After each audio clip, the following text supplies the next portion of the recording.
Alors, histoire numéro 1. C'était, je pense, si je me souviens bien, à peu près en 1983.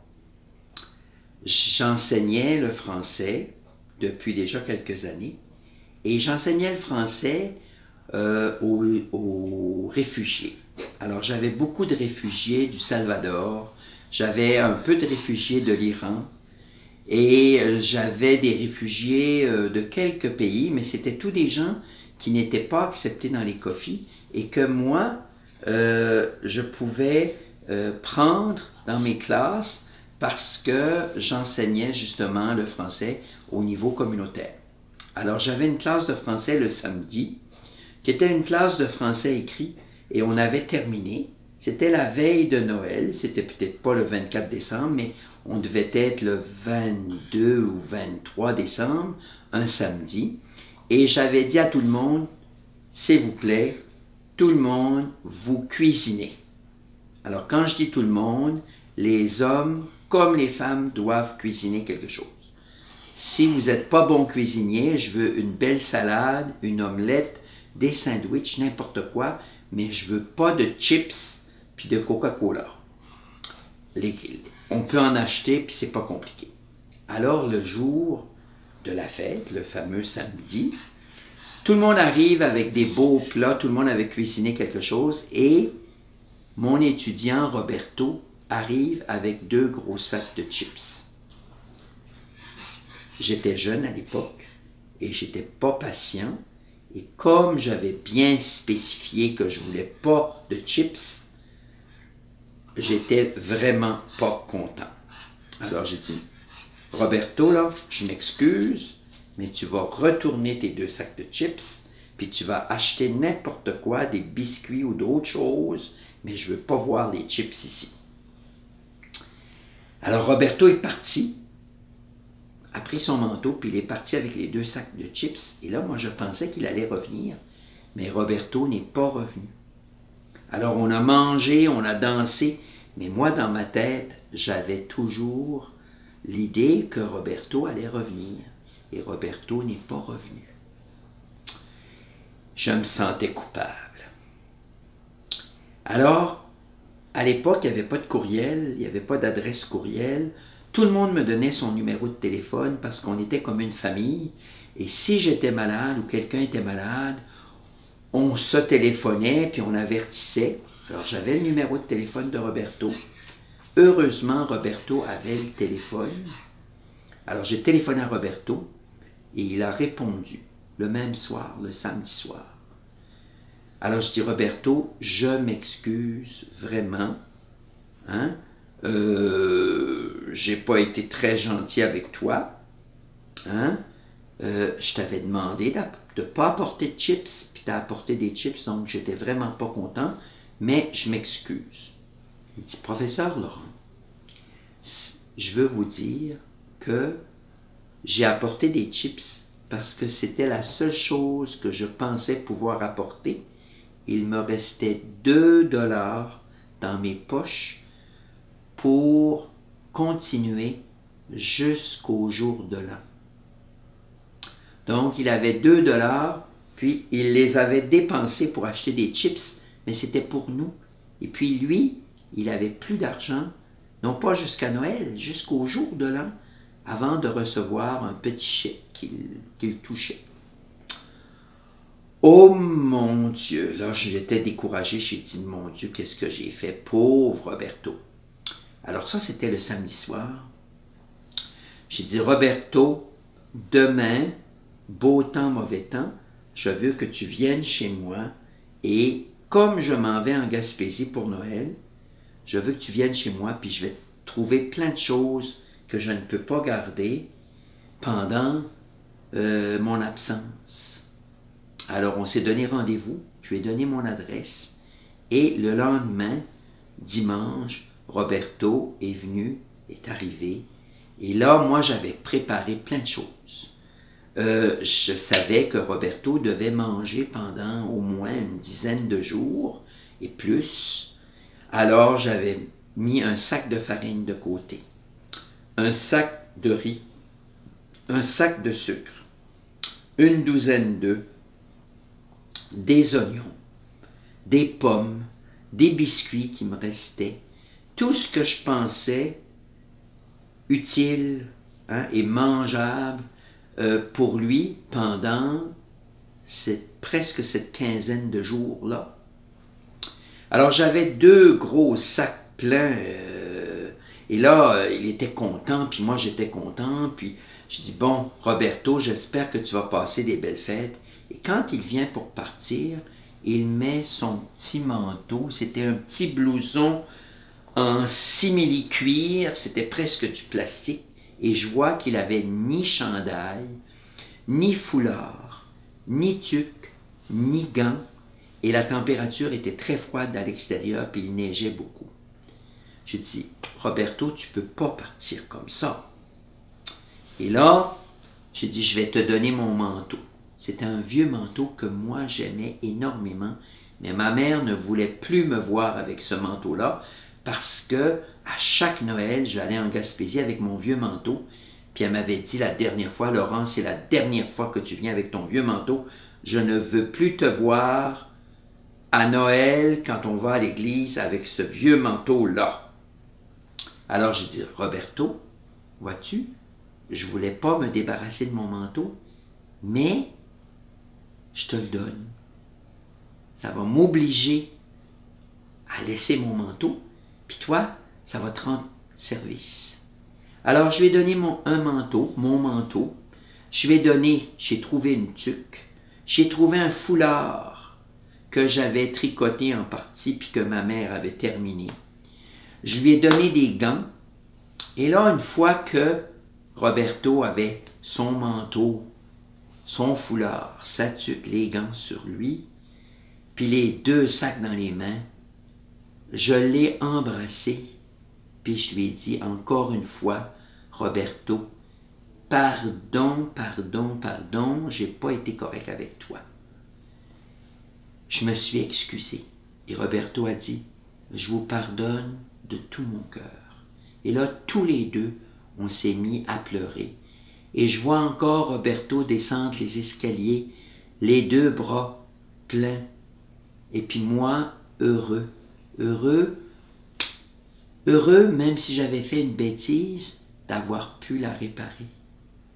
Donc, à Noël, tout le monde, soyez bons, soyez charitables, et puis essayez de rendre service aux gens qui sont autour de vous. Ça peut être une vieille personne, un enfant, une personne qui a besoin de vous. Moi, j'oublierai jamais Roberto, parce que entre mes excuses et le pardon de Roberto, on avait trouvé un point de rencontre où tous les 2, on avait été heureux. Moi de donner et lui de recevoir avec dignité. Joyeux Noël tout le monde, soyez heureux.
Bonjour tout le monde, j'ai vraiment une histoire extraordinaire à vous raconter.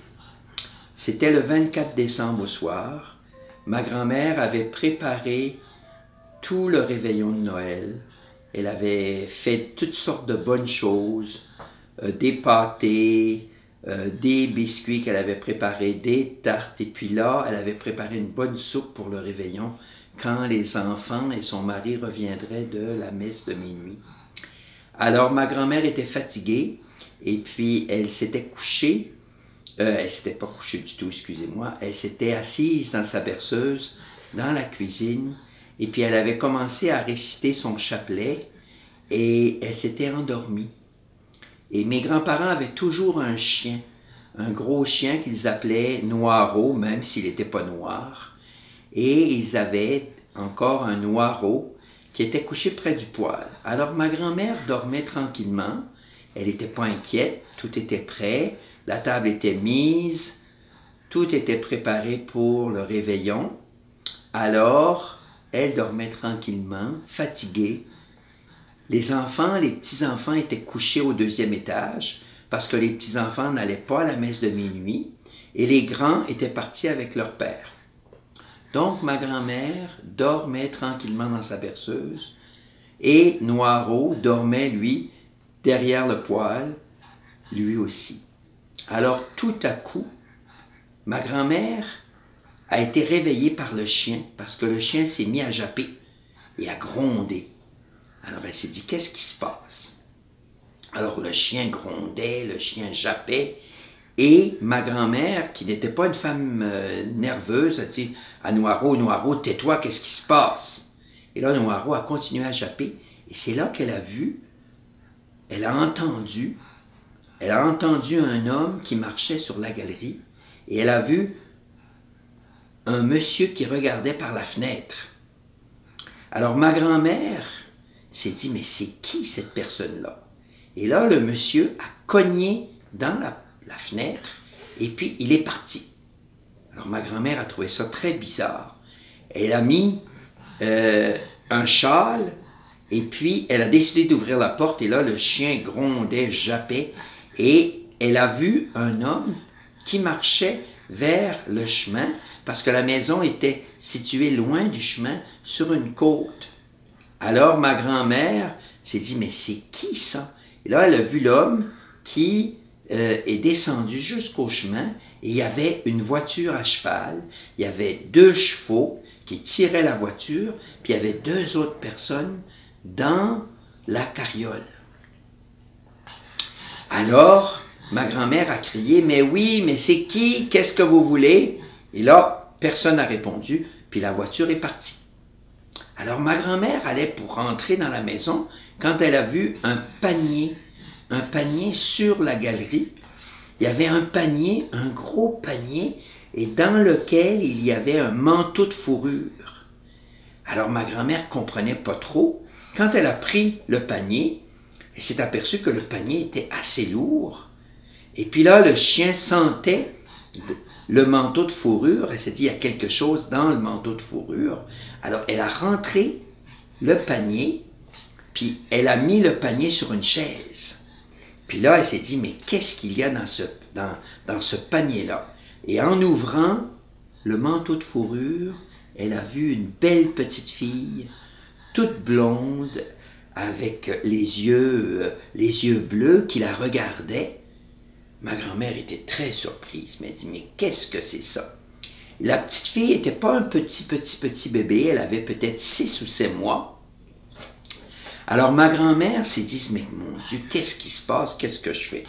Et là, elle a pris la petite fille tranquillement, puis elle l'a regardée, puis la petite fille ne disait pas un mot, puis elle lui a chanté une chanson, puis la petite fille est tombée endormie. Donc, elle a pris la petite fille, puis elle est allée la déposer sur leur lit dans leur chambre. Alors, ma grand-mère est revenue dans la cuisine, puis elle a voulu examiner le manteau.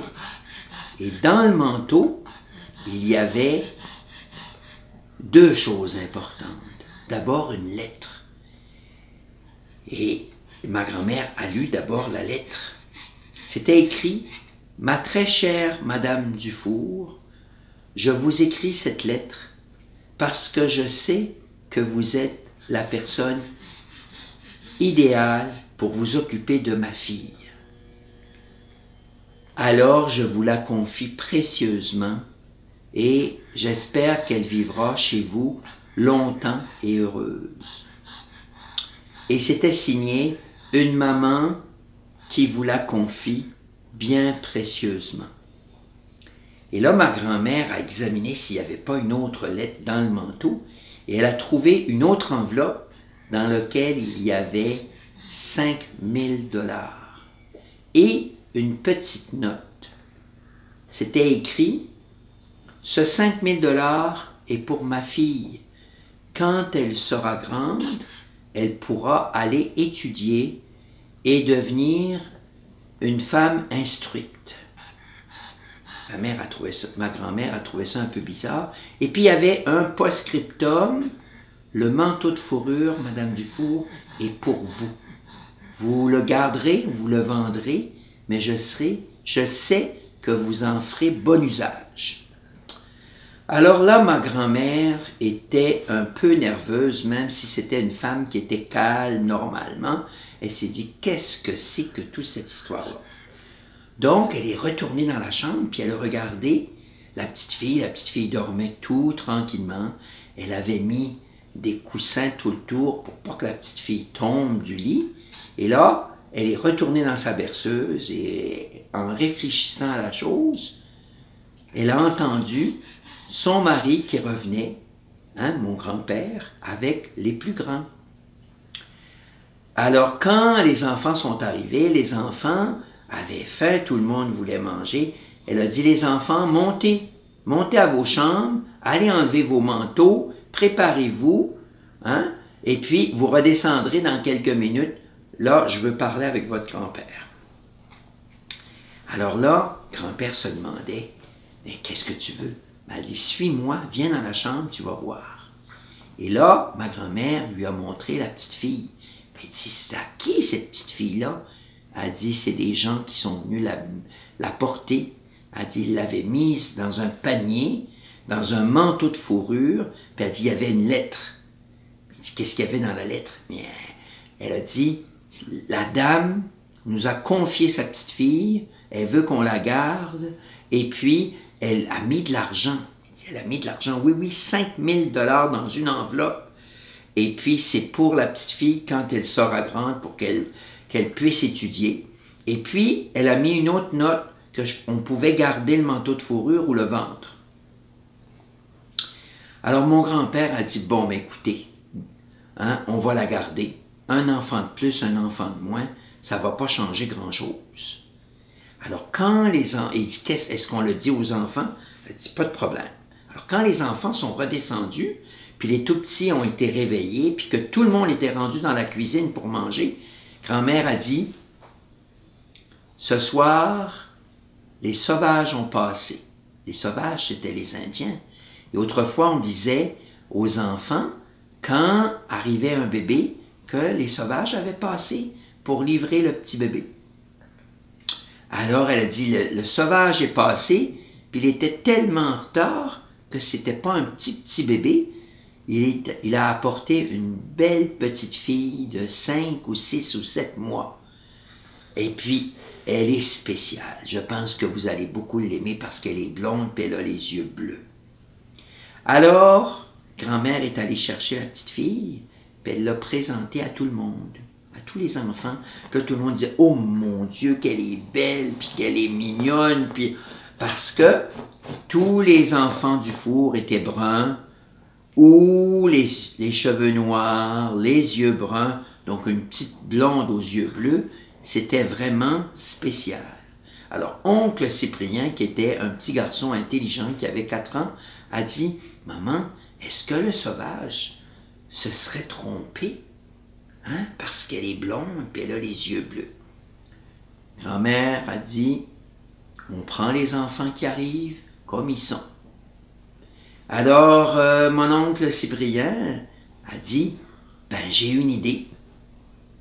Est-ce qu'elle a un nom, la petite fille? » Alors, grand-mère Claudia a dit, ben non, elle n'a pas de nom.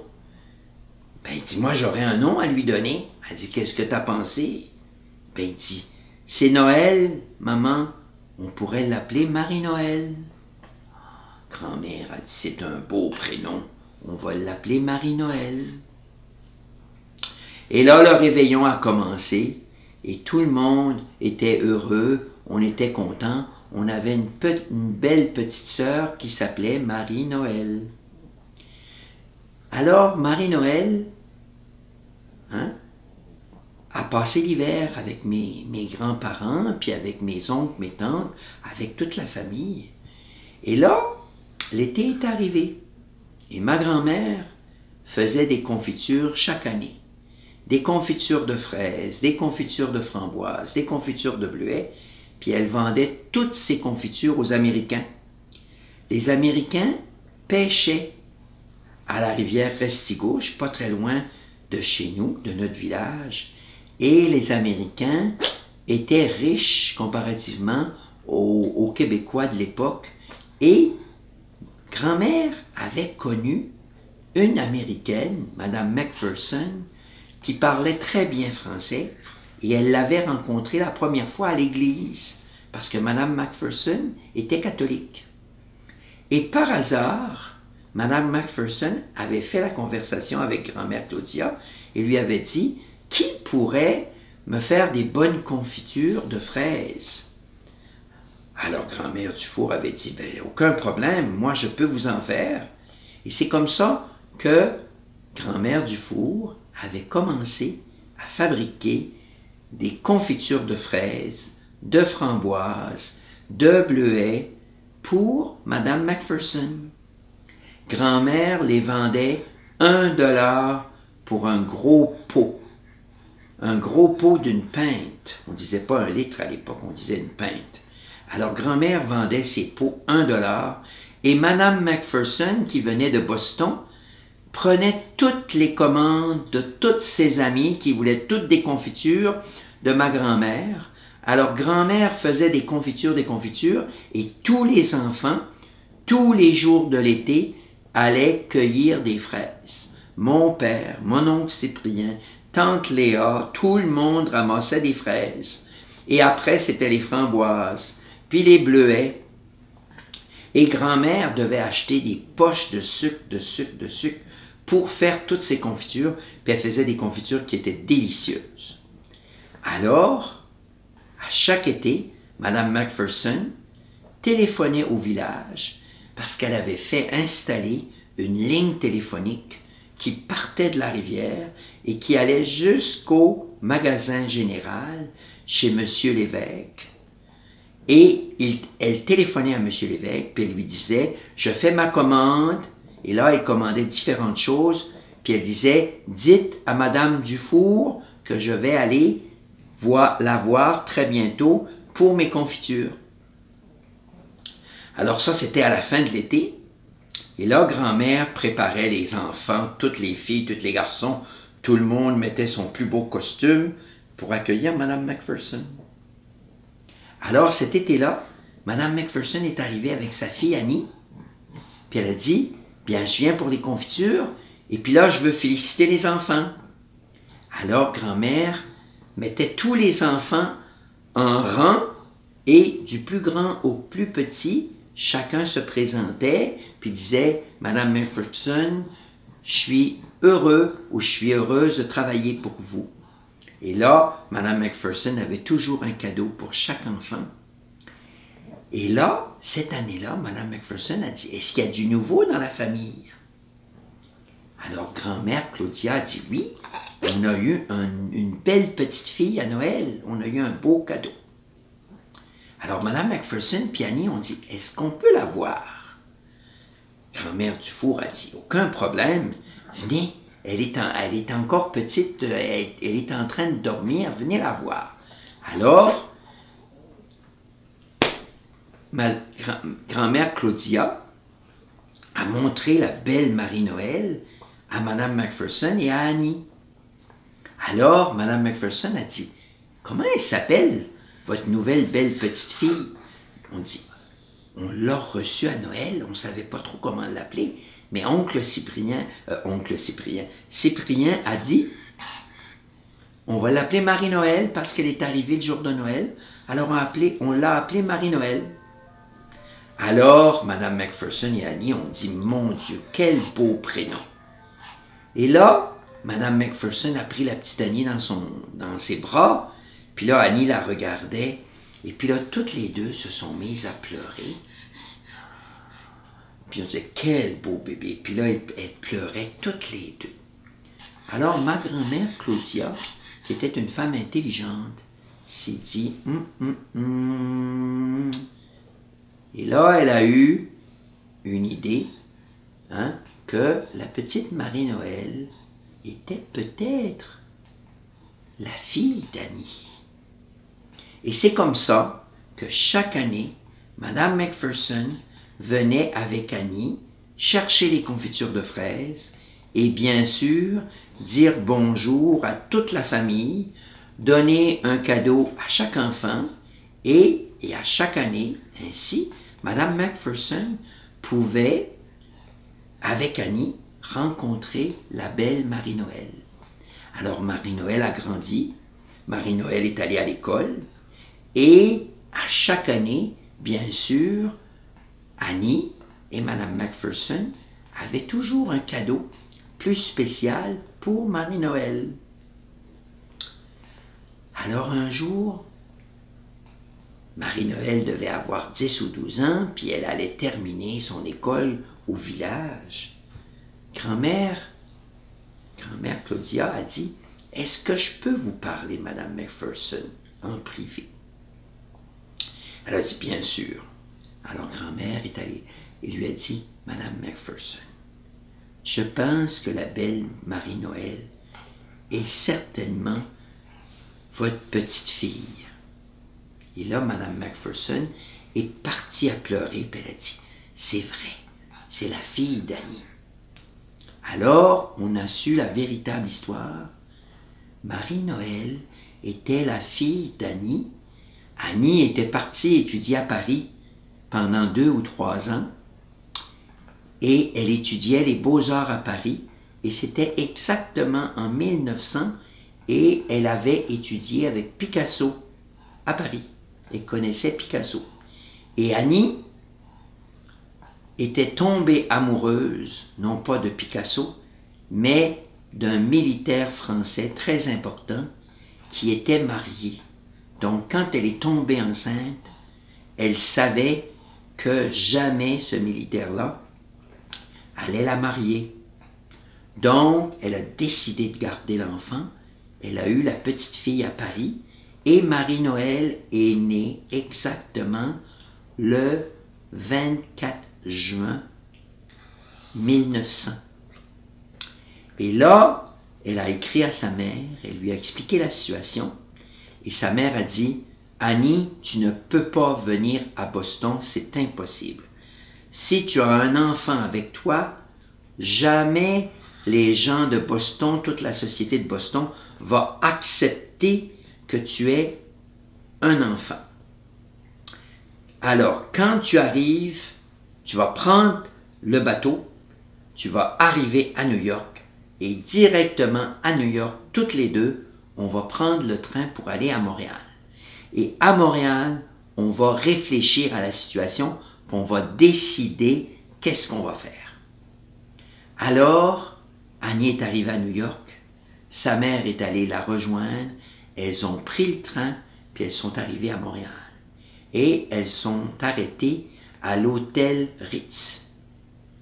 Et là, toutes les deux disaient, qu'est-ce qu'on fait? Qu'est-ce qu'on fait? Annie ne voulait pas donner sa fille. Mme Macpherson ne voulait pas qu'Annie aille à Boston avec une enfant. Et c'est là que Mme Macpherson a pensé à ma grand-mère Claudia. Elle a dit, Annie, je connais Mme Dufour depuis longtemps. C'est une femme extraordinaire qui a déjà 10 enfants, mais qui les aime, qui s'en occupe bien. Alors, Mme Macpherson a dit, on va amener la petite avec toi, on va l'amener chez Madame Dufour en Gaspésie, à Saint-Alexis. C'est là qu'elle va être heureuse, puis personne ne va savoir que c'est ta fille. » Et c'est comme ça que Mme Macpherson et Annie ont pris le train à Montréal, et il y avait un train qui allait jusqu'en Gaspésie, tout près de mon village, à Matapédia, et Mme Macpherson et Annie sont descendues à l'hôtel de Matapédia, et elles ont demandé à un monsieur qui avait 2 chevaux de les conduire jusqu'à la maison de mon grand-père. Et c'est ainsi que Mme Macpherson et Annie ont confié la garde de la chère Marie-Noël à ma grand-mère. Et Mme Macpherson, qui était très riche, avait glissé dans le manteau de fourrure le 5 000 $. Et puis, Annie avait écrit la lettre, mais toutes deux avaient oublié de donner le nom de la petite fille. C'est ainsi que Marie-Noël s'est toujours appelée Marie-Noël. Donc Marie-Noël a grandi, et puis là, Marie-Noël est allée étudier à Québec chez les Ursulines. Marie-Noël était extrêmement intelligente. Alors, Mme Macpherson et Annie l'ont invitée à chaque été d'aller à Boston pour apprendre l'anglais. Alors Annie, Marie-Noël allait chez Mme Macpherson et apprenait l'anglais. Mme Macpherson est décédée et Annie s'est mariée. Mais Annie n'a jamais eu d'enfant. Donc, Marie-Noël était sa seule fille. Donc, Annie a marié un juge, mais n'a pas eu d'enfant. Donc, elle a confié beaucoup d'argent à ma tante Marie-Noël.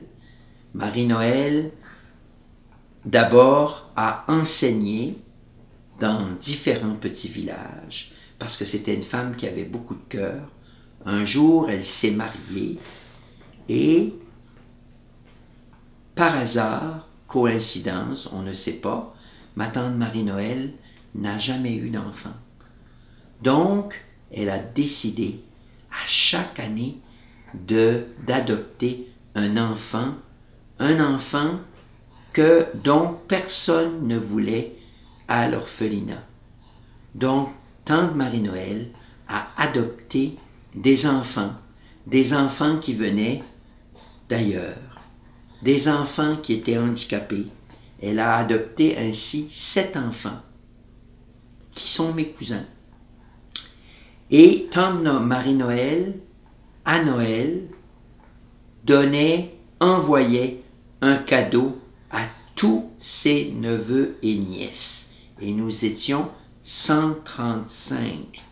Jamais elle oubliait quelqu'un. Et à chaque Noël, nous recevions chacun par la poste un beau cadeau de tante Marie-Noël. Et c'était toujours écrit de votre tante qui était, elle aussi, un cadeau du ciel. Donc, à chaque Noël, je ne peux oublier ma très chère tante Marie-Noël, qui nous a aimés et puis qui nous a donné cette belle histoire en héritage. Alors, je vous souhaite à tous un beau Noël et n'oubliez pas que à Noël, parfois, il y a des cadeaux qui descendent du ciel.